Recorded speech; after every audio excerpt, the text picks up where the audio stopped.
2026 সালের সরকারি চাকরির পরীক্ষায় যদি সাম্প্রতিক বাংলাদেশ থেকে 10টি প্রশ্ন আসে, তাহলে এই স্ক্রিপ্ট থেকেই 7 থেকে 8টি কমন পাওয়ার সম্ভাবনা আছে। কারণ এখানে রয়েছে মে 2026-এর সবচেয়ে আলোচিত অর্থনীতি, রেমিট্যান্স, মূল্যস্ফীতি, বাজেট সংশ্লিষ্ট তথ্য।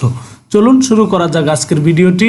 ভালো লাগলে অবশ্যই চ্যানেলটি সাবস্ক্রাইব করবেন এবং ফেসবুক পেজ থেকে দেখে থাকলে অবশ্যই ফেসবুক পেজটি ফলো দিয়ে সঙ্গে থাকবেন। আর শুরু থেকে শেষ পর্যন্ত ভিডিওটি দেখার অনুরোধ জানিয়ে চলুন শুরু করছি আজকের ভিডিওটি। দেখেন, রেমিট্যান্স, এখানে আমরা শুরুতেই রেমিট্যান্স নিয়ে আলোচনা করব। দেখেন, রেমিট্যান্স নতুন রেকর্ডের পথে বাংলাদেশ। ঠিক আছে, এখানে মে 2026-এর 13 দিনেই দেশে রেমিটেন্স এসেছে 1.743 মিলিয়ন মার্কিন ডলার। তাহলে 2026 সালের শুরুতেই প্রথম 13 দিনে কত রেমিটেন্স এসছে? 1.743 বিলিয়ন মার্কিন ডলার, যা আগের বছরের একই সময়ের তুলনায় 37.5% বেশি। এখানে এই তথ্যটা আপনাকে মনে রাখতে হবে, 37.5% বেশি। আবার মে মাসের প্রথম 17 দিনে রেমিটেন্স আছে 2.177 বিলিয়ন ডলার, যা আগের তুলনায় 35% বেশি। ওকে, পুরো মে মাসে রেমিটেন্স দাঁড়ায় 3.42 বিলিয়ন ডলার, যা বাংলাদেশের বৈদেশিক মুদ্রা অর্জনের গুরুত্বপূর্ণ ভূমিকা রাখে। ওকে, পরীক্ষায় আসতে পারে মে 2026-এ মোট রেমিটেন্স কত ছিল? তাহলে মোট রেমিটেন্স ছিল 3.42 বিলিয়ন মার্কিন ডলার। ওকে, রেমিটেন্স বৃদ্ধির হার কত? রেমিটেন্স বৃদ্ধির হার হচ্ছে 35%, অথবা যদি 35% থাকে তাহলে সেটা দিবেন, আর না হলে 37.5%। ওকে, দেখেন, বৈদেশিক মুদ্রার রিজার্ভে ইতিবাচক অগ্রগতি। বৈদেশিক মুদ্রার রিজার্ভে ইতিবাচক অগ্রগতি। এখানে রেমিটেন্স ও রপ্তানি আয় বৃদ্ধির ফলে বাংলাদেশের বৈদেশিক মুদ্রার রিজার্ভ 30 বিলিয়ন ডলার অতিক্রম করেছে। তাহলে বাংলাদেশের বৈদেশিক মুদ্রার রিজার্ভ কত বিলিয়ন ডলার? 30 বিলিয়ন ডলার অতিক্রম করেছে। সরকার ভবিষ্যতে রিজার্ভ আরও বাড়ানোর লক্ষ্য নির্ধারণ করেছে। পরীক্ষার জন্য মনে রাখুন, রিজার্ভ বৃদ্ধির প্রধান উৎস রেমিট্যান্স ও রপ্তানি আয়। এটা আপনাকে মনে রাখতে হবে। রিজার্ভ বৃদ্ধি অর্থাৎ বৈদেশিক মুদ্রার যে রিজার্ভ আছে, এটা বৃদ্ধি করার জন্য সবচাইতে গুরুত্বপূর্ণ প্রধান দুটি উৎস হচ্ছে রেমিট্যান্স ও রপ্তানি আয়। ওকে, মূল্যস্ফীতি এখনও বড় চ্যালেঞ্জ।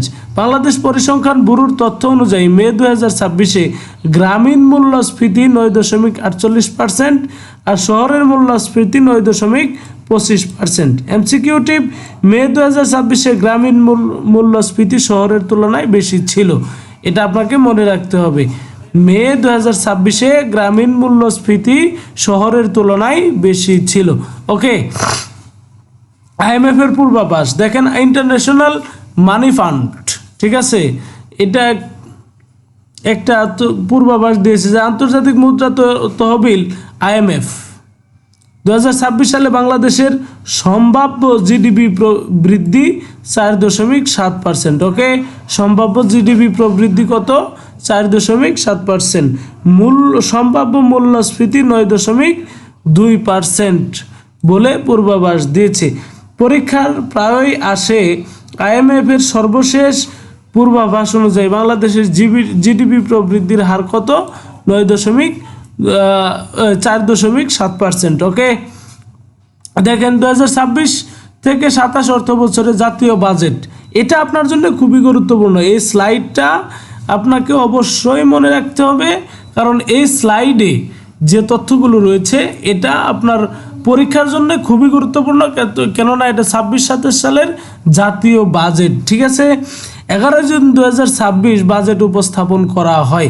তাহলে 2026-27 অর্থ বছরের বাজেট উপস্থাপন করা হয় 11 জুন 2026। ওকে, মোট বাজেট 9.38 ট্রিলিয়ন টাকা। মোট বাজেট 9.38 ট্রিলিয়ন মার্কিন ডলার। ওকে, লক্ষ্যমাত্রা জিডিপি প্রবৃদ্ধি 6.5%।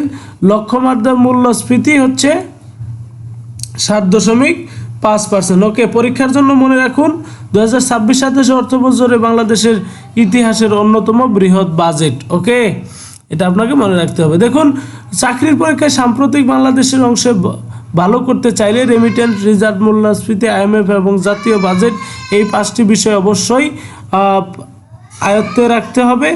মে 2026-এর সবচেয়ে গুরুত্বপূর্ণ তথ্যগুলো এগুলোই। আপনাকে এরকম আরও ভিডিও পেতে অবশ্যই চ্যানেলটি সাবস্ক্রাইব করতে হবে এবং ফেসবুক পেজটি ফলো দিয়ে সঙ্গে থাকতে হবে। ধন্যবাদ সকলকে। আসসালামু আলাইকুম।